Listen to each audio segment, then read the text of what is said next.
যানজট নিরসনের জন্য আমাদের আসলেই একটা এই ব্রিজটাকে যে ব্রিজটা আছে এই ব্রিজটা জুনের মধ্যে আমি পদক্ষেপ নিয়েছি। জুনের মধ্যে নতুন একটা ব্রিজ, বড় ব্রিজের একটি নতুন ব্রিজের টেন্ডার হবে ইনশাল্লাহ, জুনের মধ্যেই হবে।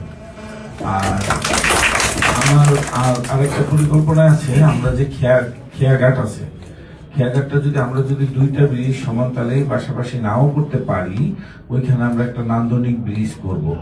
এটা পৌরসভার শোভা এবং সৌন্দর্য বৃদ্ধি পাবে, আর ছোট খাটো যানবাহন ওই ব্রিজটা দেওয়া যাবে। সুতরাং প্রাইভেট কার গেল, ভারী ট্রাক যাবে না।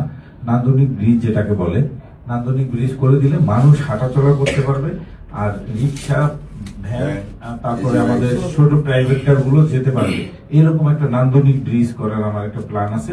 তাহলে আশা করি এই দুইটা ব্রিজ সমন্বয় হলে ইনশাআল্লাহ যানজটটা অনেকটাই, এই রাস্তাটা অনেকটা পার হতে, যে সাবরামপুর রঞ্জনপুর মানে ওই পারের মানুষগুলো যে যাওয়ার সময় একটা ভোগান্তি হয়। আপনি কি আপনার বাসা, অফিস বা দোকানের ইন্টেরিয়র ডিজাইনের কথা ভাবছেন?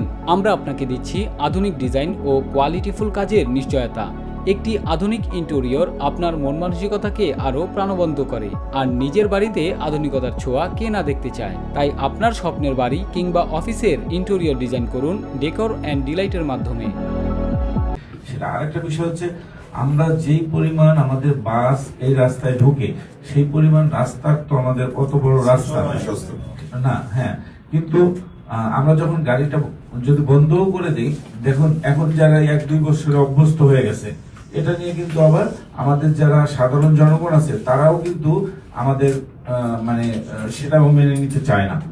হ্যাঁ, মেনে নিতে চায় না। তারা এখন তো ওইখান থেকে উঠে অভ্যস্ত হয়ে গেছে।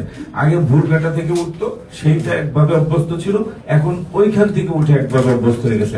এখন যদি আমরা হঠাৎ করে বন্ধ করে দিতে যাই, তাহলে কিন্তু এটাও কিন্তু আবার জনগণ মেনে নিতে চায় না।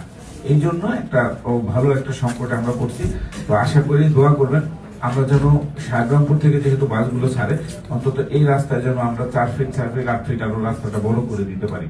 আর সেই জন্য আমাদের যারা আমাদের চেয়ারম্যানরা আছে, যারা জনগণের সাথে সরাসরি সম্পৃক্ত আছেন, আমরা সেই জায়গা এবং রাস্তা বড় করার ক্ষেত্রে আমরা যেন দ্রুত বড় করতে পারি। সেই জন্য অনেক সময় আমাদের এলাকায় সবচাইতে প্রতিবন্ধকতা সৃষ্টি করে আমাদের স্থানীয় লোকজনই, যারা সহজেই জায়গাটা দিতে চায় না।